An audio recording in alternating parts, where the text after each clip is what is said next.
Hey, what's ready? Welcome back to News Dose, and typically, following a state of play, my main focus would usually be on that and nothing else. But, however, there's a ton of things happening right now because the Tokyo Game Show is also unloading its own game announcements this week.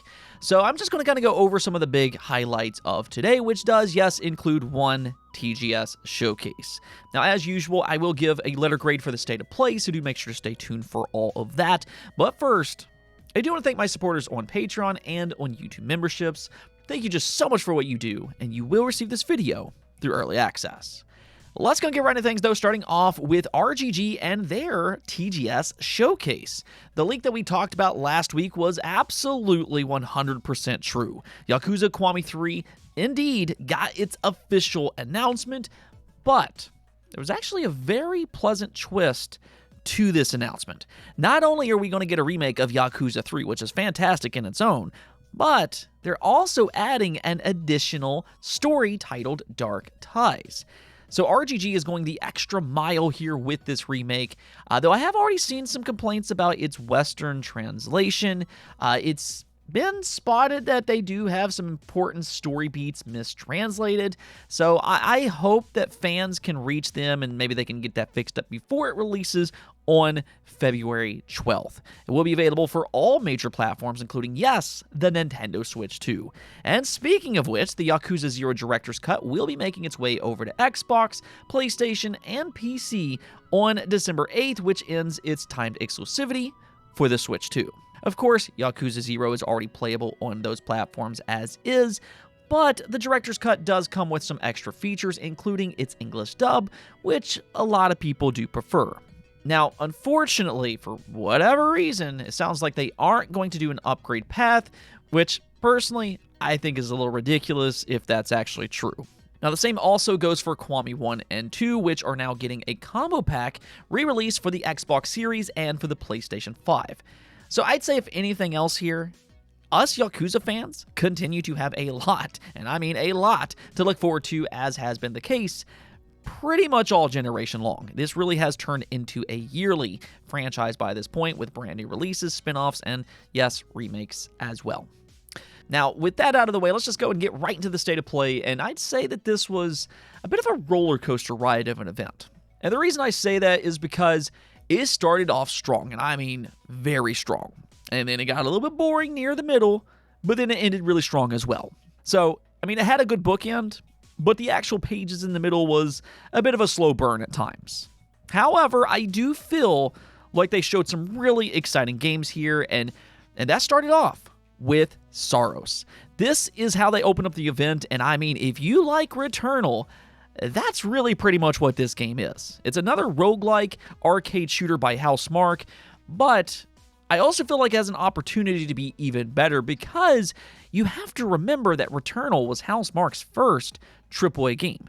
I mean, before that, they were working as a small independent studio in games like Resogun as one such example.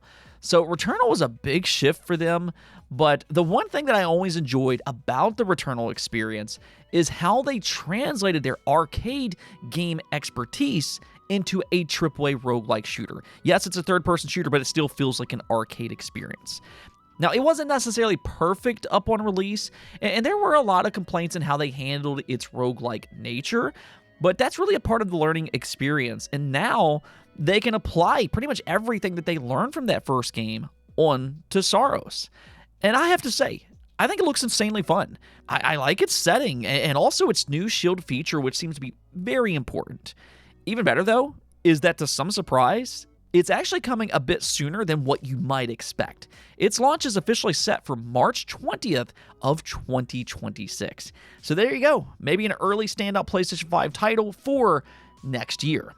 Now, Neo 3 also got an early 2026 release date. It'll launch just 1 month prior, being on February 6th. And I know there's a lot of diehard Neo fans out there. I mean, if anything, these games are often described as some of the best Souls-likes that aren't developed by From Software. These instead are Team Ninja developed games, and I have to say, they are a very, very busy studio. I mean, if you just look at their output since 2023, The list includes Wolong Fallen Dynasty, Rise of the Ronin, Ninja Gaiden 4, and also Neo 3. I mean, we talk about it all the time on this channel. A lot of AAA publishers just can't seem to figure out how to manage a reasonable development timeline. I mean, a lot of games anymore takes 5, 6, 7, 8 years to develop. So I want to highlight a studio that very much seems to be the opposite. So just a big applause for Team Ninja, and hopefully both Ninja Gaiden 4 and Neo 3 will meet expectations. And speaking of Souls-likes, Bandai Namco revealed some gameplay for Code Vein 2. Yeah, this is more of the anime of Soulsborne experiences, and the original was maybe flawed, but also quite beloved for what it was. So kind of like what I was saying about Saros, Code Vein 2 has an opportunity to learn from its previous entry and to become an even better game than what it already was. And based on the first game, this one does have a lot of potential. So it will be out on January 30th, and yeah, you're probably noticing a bit of a theme by this point.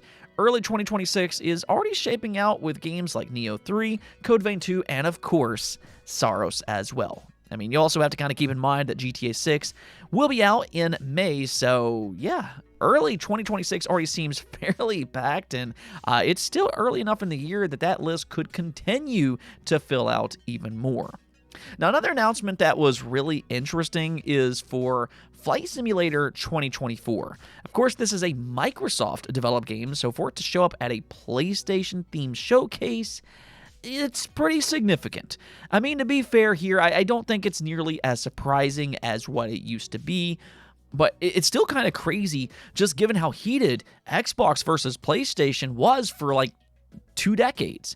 I mean, for that matter, there's still a lot of fans that have that same mentality even to this day, but this is kind of where we are in today's age. Xbox is open to the occasional port. They've made that abundantly clear. I mean, even PlayStation is opening up to the occasional multi-platform release as well. So, yeah, seems like Flight Sim is the next Xbox PlayStation game, and it will be available for PlayStation 5 on December 8th. Now, quietly though, one of my favorite announcements was for Deus Ex Remastered. Now, admittedly, I never played the original, but I've also always heard amazing things about it. It's often helmed as one of the godfathers for first-person shooters, and it's also a beloved RPG, and I mean, I do like the newer Deus Ex games. You know, sadly, it kind of feels like we're not going to get a new entry anytime soon. But at the bare minimum, we are at the very least getting a remaster for the original, and it's being handled by Aspyr, which is the same studio behind the Soul Reavers and Tomb Raider remasters. So they typically do a pretty good job, and this game will be out on February 5th. So hey, another early 2026 title. Oh, and Gran Turismo 6 will be getting its biggest update yet this December, in part to celebrate the series surpassing 100 million units sold, which, I mean, that is pretty incredible. I still remember the days when Gran Turismo was PlayStation's biggest franchise, and all of these years later, it continues to be an absolute behemoth of a series. Between it and Forza, they really do have the racing genre in complete control. Nonetheless, though, the new update will include 2 new tracks, 8 new cars, some enhancements for online play, and more. Again, it will be out this December. Lastly, though, the big reveal that everybody's been waiting for. The rumors were true after all, because we got a full gameplay reveal for Insomniac's Wolverine. And I think for the most part, it answered the most important questions. There was previously some concern that maybe it wouldn't fully dive into the Wolverine experience, meaning that they would, possibly tone down some of the violence, but that's absolutely not the case here.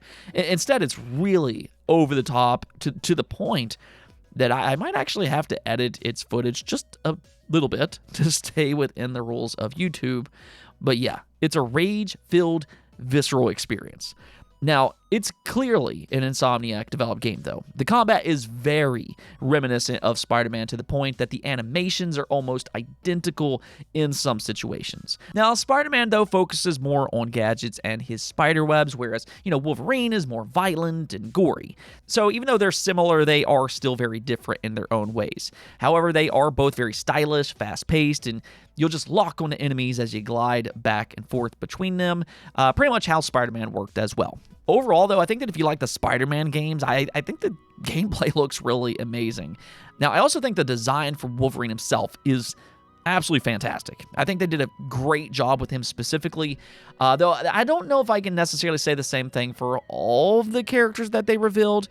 Mystique might be a little bit questionable, but to be fair, we only saw her for like a brief moment. So we'll kind of see, but I'd say it is notable just considering Insomniac took a lot of heat for some of their character decisions in Spider-Man 2, in part because of their relationship with Sweet Baby Inc., which turned into a major, major topic. So it is noteworthy for that reason, but I mean, we'll see, and that's all I'm going to say about that for the time being. Either which way, though, I think the game itself is shaping up very well, and we'll see more of it next spring as they lead up to its 2026 fall launch. I mean, there you go. We already have 2 first-party PlayStation games to look forward to in 2026. And yeah, those were my highlights for State of Play. Personally, I actually thought this showcase was pretty good. And maybe part of that is because my expectations, as I told you all yesterday, were set so low just based on some of their past State of Plays. But I actually left this event relatively happy. I liked what I saw from Wolverine, especially in terms of his gameplay, and also like Saros. And like I said, PlayStation's lineup is already looking better than what it previously did. So I'm actually going to go ahead and give this showcase a B-. Now, I was originally going to give it a C+ because the middle was, okay, it was pretty boring at times, but I think the bookends were strong enough for me to lean towards a B-. So that's what I want to stick with here, but let me hear your opinion in the comments below. Let me hear your letter grade and what you thought about this showcase. Anyways, though, that's going to be it for this episode, but I'll continue to cover TGS all week long, so do make sure to subscribe, ring that bell, and peace out.